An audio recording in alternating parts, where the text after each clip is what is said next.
कि ये वक्फ amendment bill 2024 ये देश के संविधान के खिलाफ है, ये फेडरलिज्म के खिलाफ है। तो मैं ये कहना चाहूंगा, ये तब्दीलियां दस्तूर के खिलाफ है, तो कानून को बदलने की जरूरत नहीं है, ये मौजूदा सरकार को बदलने की जरूरत है। हालात को खराब होने से बचाइए, हुक्मरानी सही कीजिए, ऑल इंडिया मुस्लिम पर्सनल की आवाज को समझें। हमारी आवाज हुकूमतों के गलत फैसलों के खिलाफ है और हुकूमतों को हम मजबूर करना चाहते हैं कि वो दस्तूर के मुताबिक हुक्मरानी करे, के संविधान के मुताबिक हुकूमत करे। जो देश के संविधान को बदलने की कोशिश करेगी, देश की जनता ऐसी हुकूमतों को बदलने की ताकत रखती है। इस मौके पर अपोजिशन पार्टीज का, जिन्होंने इस बिल को रोकने में बड़ी मदद की है, उन सबका शुक्रिया अदा करता हूं। मैं यहां तेलुगु देशम के लोगों से भी ये कहना चाहूंगा कि हम तेलुगु देशम वाईआरसीपी के खिलाफ नहीं है, वो हमारे खिलाफ ना हो, इस बात का मुतालिबा है। बिस्मिल्लाहिर्रहमानिर्रहीम। निगरान इजलास, निगरान धरना, all India Muslim personal law board मोहतरम मौलाना खालिद सैफुल्लाह रहमानी साहब, डाइस पर तशरीफ फरमा, बोर्ड के जिम्मेदारान, जमीयत उलमा हिंद, जमीयत अहले हदीस, जमात इस्लामी हिंद और दीगर बरेलवी अहले सुन्नत, तमाम मसलक और मशरब के जिम्मेदारान जो डाइस पर तशरीफ फरमा है, पॉलिटिकल पार्टीज के जिम्मेदारान, हाजरीन, आज का ये एहतजाज वक्फ अमेंडमेंट बिल 2024 इसको रोकने के सिलसिले में एक संगे मील साबित होगा इंशाअल्लाह। ये वक्फ अमेंडमेंट बिल 2024 इसको रोकना क्यों जरूरी है, इसकी एक बड़ी वजह यह है कि ये वक्फ अमेंडमेंट बिल 2024 ये देश के संविधान के खिलाफ है। देश के दस्तूर में यह बात कही गई है कि सबके साथ इक्वलिटी, मसावात होगी, लेकिन यह वक्फ अमेंडमेंट बिल डिस्क्रिमिनेटरी है। जो प्रोटेक्शंस सिख कम्युनिटी को है, जो प्रोटेक्शंस हिंदू कम्युनिटी को है, जो प्रोटेक्शंस क्रिश्चियंस कम्युनिटी को है, कि इन सब पर वक्फ बाय यूजर लागू होगा।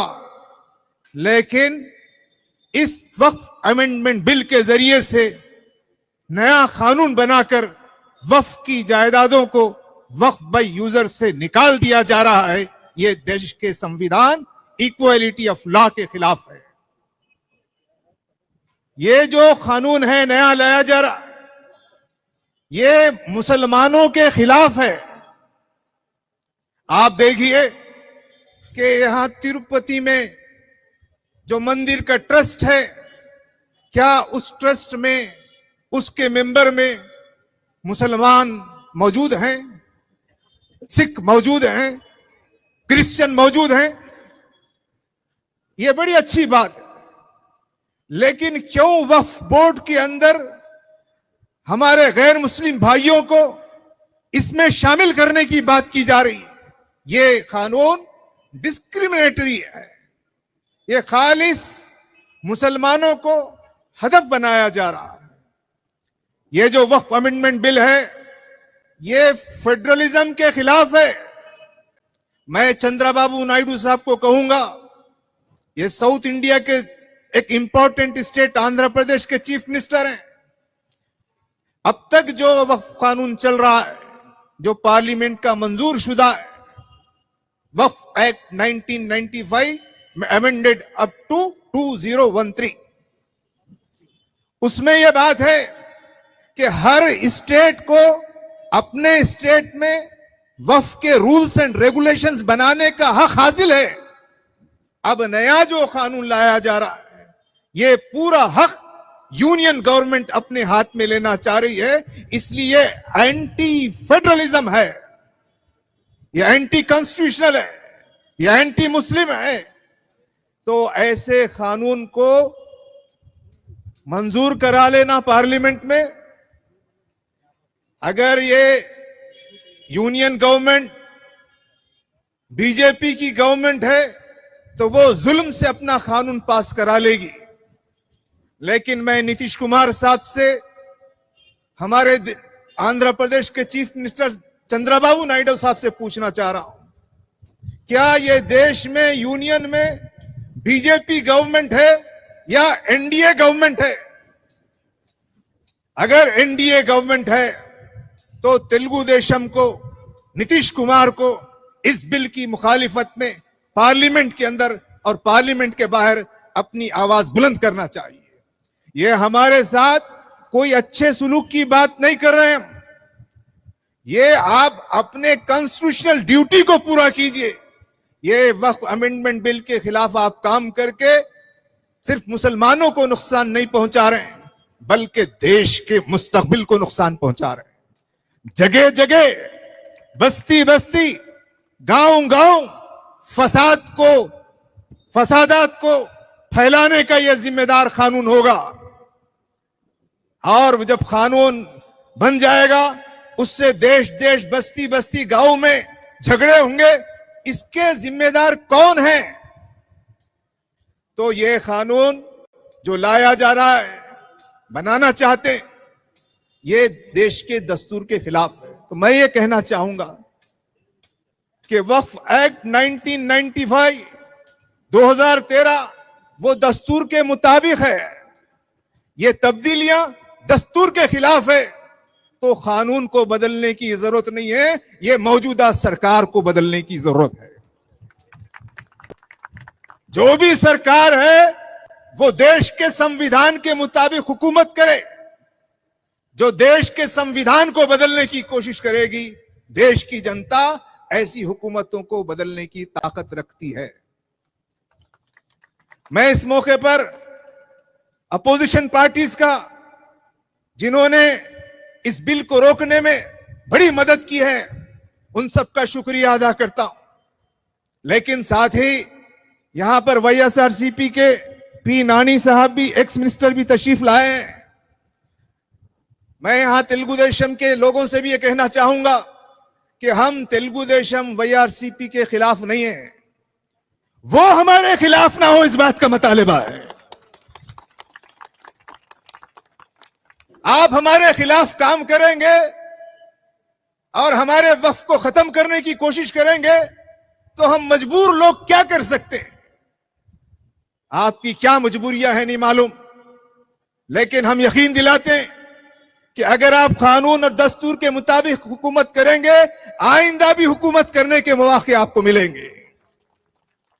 अगर आप देश में कानून के खिलाफ काम करेंगे, चंद दिन हुकूमत कर सकते हैं, लेकिन यह हुकूमत अदलो इंसाफ की हुकूमत नहीं है। जो यूनियन गवर्नमेंट है, बीजेपी है, वो अपनी ताकत से कानून बनाएगी, लेकिन वो जुल्म होगा। हम उसको जुल्म समझते हैं।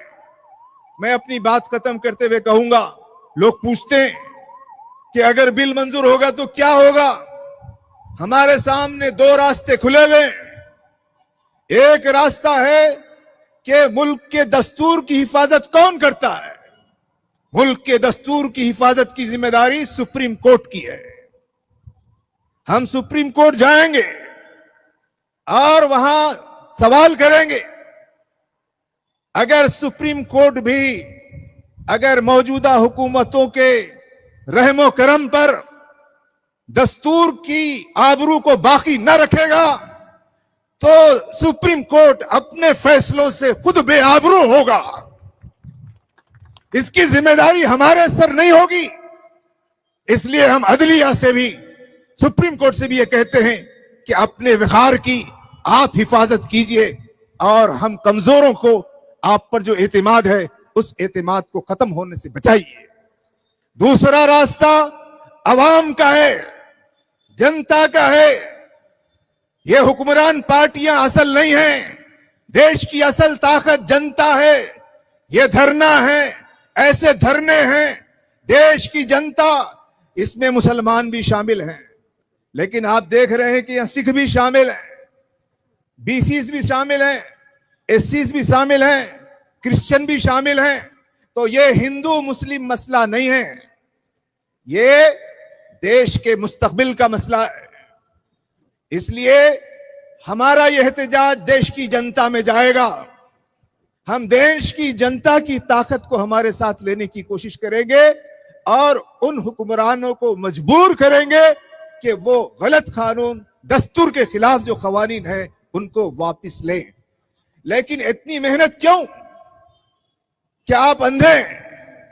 क्या बहरे हैं? क्या देश की आवाम की बात आप तक नहीं पहुंच रही है?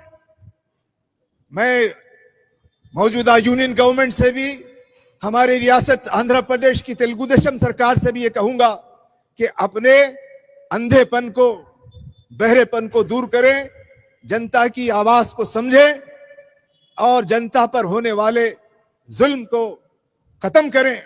वरना ये जुल्म होगा तो मजलूम भी मेहनत करने पर, जद्दोजहद करने पर मजबूर होगा। तो देश के हालात को खराब होने से बचाइए, हुक्मरानी सही कीजिए, ऑल इंडिया मुस्लिम पर्सनल की आवाज को समझें। हमारी आवाज हुकूमतों के गलत फैसलों के खिलाफ है और हुकूमतों को हम मजबूर करना चाहते हैं कि वो दस्तूर के मुताबिक हुक्मरानी करे। देश जिंदाबाद, इस्लाम जिंदाबाद, मुसलमान जिंदाबाद, हिंदू जिंदाबाद, हिंदुस्तान जिंदाबाद।